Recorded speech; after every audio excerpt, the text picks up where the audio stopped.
So this is the other thing I get asked all the time, how we met. So the short story is we met on Twitter. Yeah.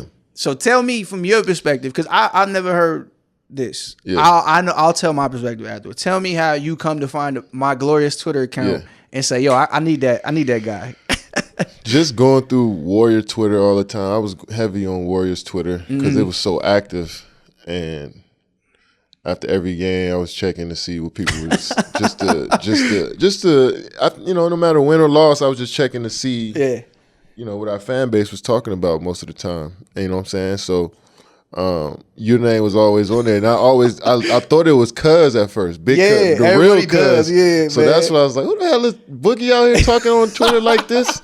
And then I seen the buzzings, I was like, oh, all right, I get it now. Yeah. And then just following, just seeing, then tweets just pop up here and there, like, oh, this guy's witty, funny, and then actually seeing your resume, and then you worked here, you really work, actually have a job, you're not just a troll. So it's just like, all right, this is a real person behind here. You didn't have an avatar, so I was just like, what the fuck is this random guy? But I don't know, just one day I just was like, let me see what this dude's about, let me follow him, and then boom. It wasn't really scripted, bro. It was just that's seeing you once or twice on Twitter, like what you was posting, and here we are. That's the part I fuck with, is like, I can't say this has been wholly organic, like throughout. It always has been.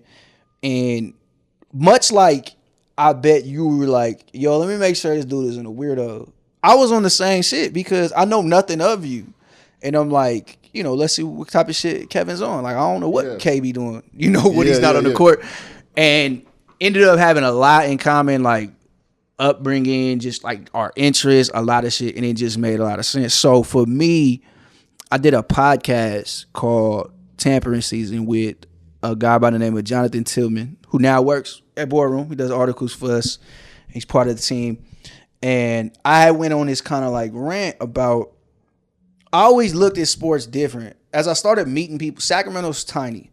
So as I started meeting people within those worlds, whether it be the Kings, whether it be the Raiders in the Bay and shit like, and then understanding like normal human element of y'all lives, I saw everything different. So I went on this rant about how when you chose to go to the Nets, I understood it because I looked at it like a business decision, like a lifestyle decision, not like the narrative basketball shit everybody says. It kind of like broke it down in real world terms. And so I posted that. I tagged you because I know your ass is lurking. Yeah. And I remember you DM me like, yo, I fuck with this, whatever.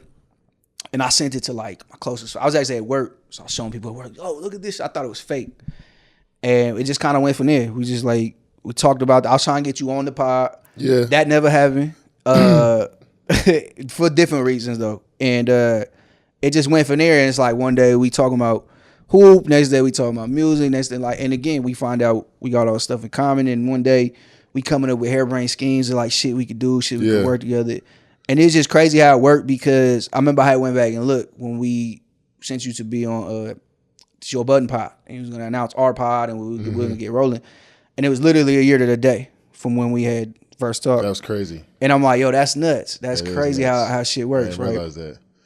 And that goes to show like that platform, what you call it, NBA Twitter, is valuable. Yeah. It's some gems, there's some people in there that can really help shape a company at some point. And that's exactly what we expecting you to do. Yeah.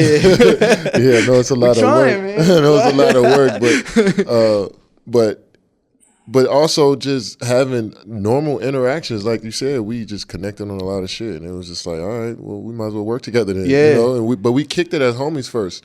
It wasn't like straight, let's talk business. It was just like, let's just kick it, and something came out of it. And so, I mean, I'm not expecting every relationship to form that way, but the special ones, you can feel it. You can feel it as it started to form, and that's how it happened with us and shit. Hopefully, we take this thing to the next level.